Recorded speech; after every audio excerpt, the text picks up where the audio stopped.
मंडळी या जेवायला. पुन्हा एकदा जेवणामध्ये राईस आयटमच बनवण्यात आला की कारण भाजीही नव्हती आणि मला थोडी उशीरही झाला होता. घाई करत करत मी हेच बनवलं. बघू शकता व्हेज बिर्याणी म्हणा, व्हेज भात, मसाले भात म्हणा किंवा पुलाव म्हणा किंवा काहीही म्हणू शकतो. फोडणीचा भातही म्हणतात. पण चव मात्र एकदम भन्नाट लागते. अगदी फास्ट होणारा आणि त्यात सगळ्या भाज्यांचा समावेश असतो. त्यामुळे तर इतका अप्रतिम लागतं ना. हे रात्रीचं पिठलं ते मी सोबतीला घेतलं आहे.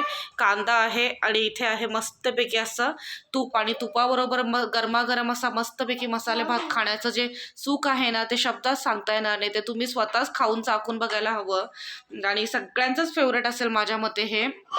आणि लोणचं वगैरे पण आहे, पण म्हटलं नको, थोडं साधं सिंपलच खावं म्हणून मी घेतलं नाही.